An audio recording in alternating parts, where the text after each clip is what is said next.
Hi, welcome to Tuesdays to Create. My name is Amanda Schankenberger, founder of Move the Mountains. Today is the very last day of our Lenten study, and we get to talk about the resurrection and Easter. And I have a lot to say regarding this, and so in order to make the video not too long, I'm actually going to go ahead and jump right into the drawing portion, and I'll do all the talking there. I just don't want it to go too long for you. So, here's me drawing. What I'm going to draw today are some very simple big flowers that are easy to copy and adapt to your favorite medium. They'll look great in watercolor, a pencil, or marker. I'm actually going to use pencils this time just to challenge myself. It's not the most proficient art that I do, but it'll help me grow. What you're seeing here, it'll take me an hour and 15 minutes to do. Because pencils, number one, I'm not very good with pencils yet. Number two, pencil work actually takes much longer than like watercolor, and I don't have any experience with markers, so but it takes a lot longer than watercolor. It's less forgiving than watercolor. And just a couple tips if you are going to try to do flowers like this. I will be putting like a vine branch thing around the edge of my pages, and it'll work as a border. And so if you feel like your entry is looking empty, then add a border of some sort. It doesn't have to be vines, but adding a border to lettering or a pretty picture will make the whole thing look more cohesive. Also, if you're going to use pencils, just a couple pencil tips. When you are drawing, you need to take your time because you're building up color. That's what pencil work is all about, building up your color. And the best way to do that is actually, you'll see me kind of hold the pencil near the opposite end of where the wax is, the colored wax.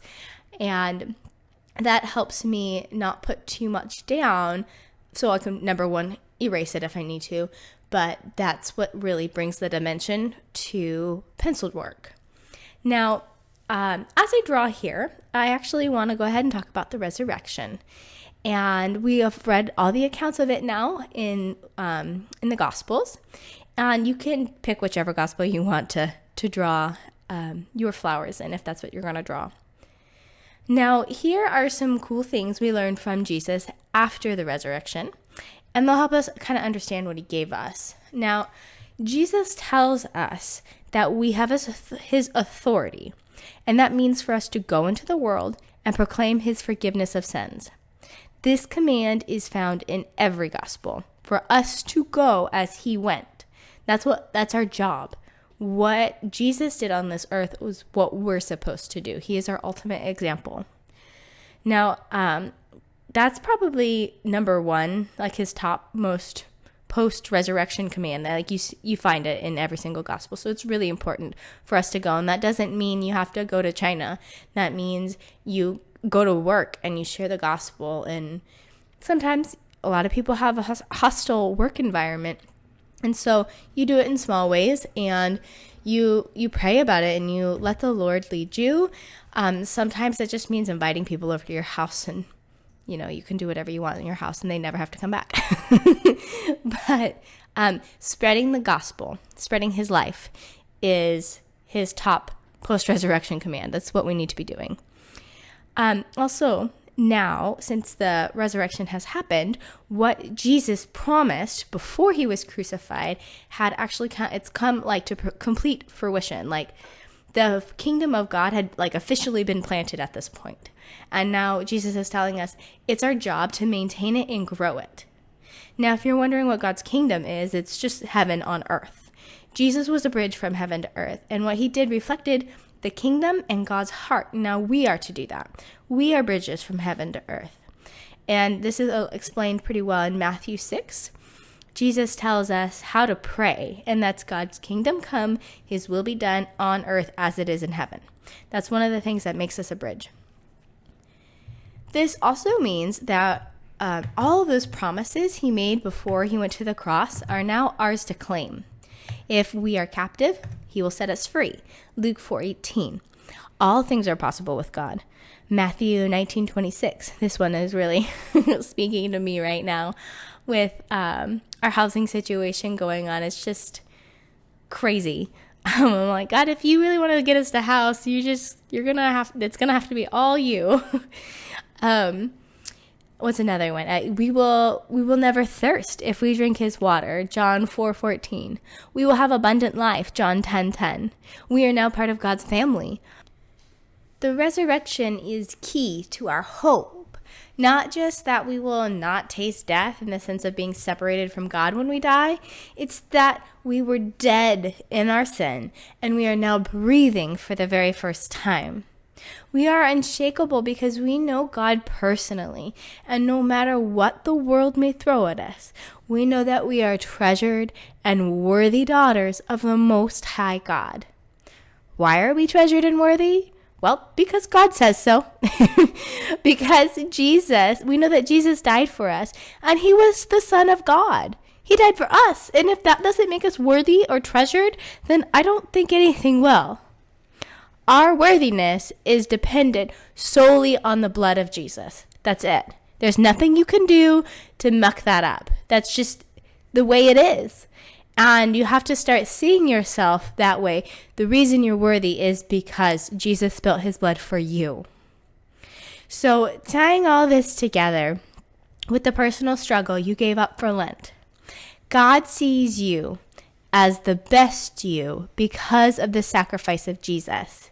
We can approach the Father because Jesus made a way. He washed us clean, and that is what the Father sees, the clean and perfect us. I mean, he understands that we'll probably still struggle, but he's always calling us to the best us. And that's why we need to do things like grow by giving him our personal struggles. It's not about bettering ourselves. Jesus didn't write a self-help book. He wrote you a love story about seeing the hidden beauty and potential in you while you were covered in dirt. His book is about wooing you and helping you see what he sees. That is why he died for you, because he saw beauty inside you, and the only way he could show it was to die for you.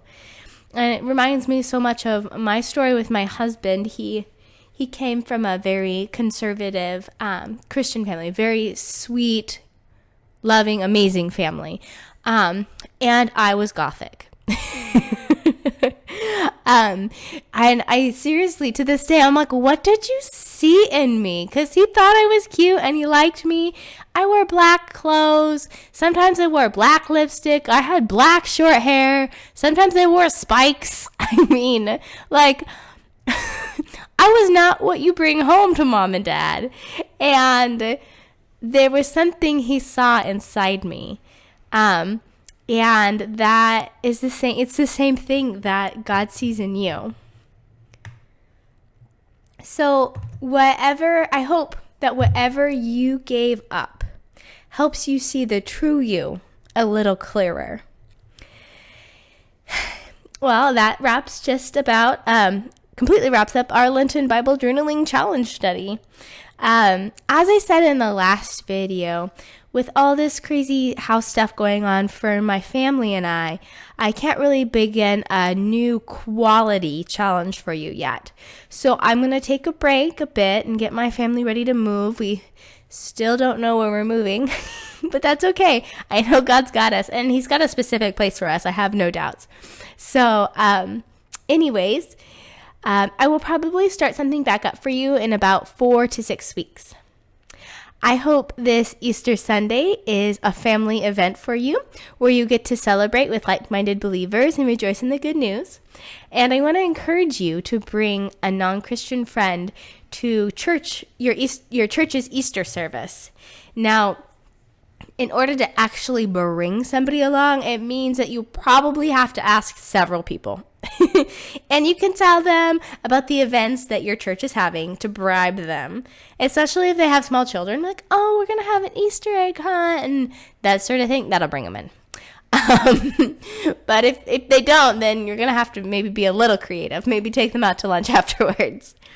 But people I know it's hard to reach out. It feels like there's so much persecution on us for being Christians, and you just mentioned that you're a Christian and people see you as a bigot, and that's not true. People, non-Christians, I mean obviously Christians too, but they really like to know that you actually care about the state of their souls, and you care about them as a person versus winning an argument or being right. And so I know it can be really hard to overcome that stereotype, but I know all you lovely ladies are loving and genuine and sincere about your faith.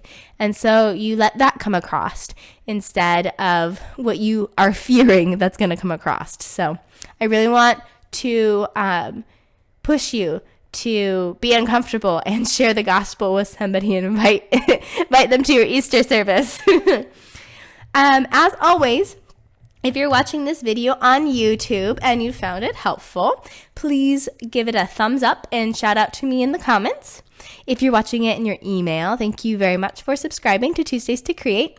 If you aren't signed up but want to do the challenges with us as a community in the future, please press the I above me now and get signed up.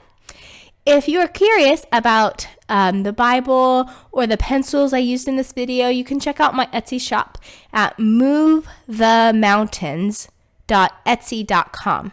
And I sell the supplies there I used in the video, and I'll link to it in the comments too. The instructions are below, and much peace and love to you guys, and I can't wait to get the next challenge started for you.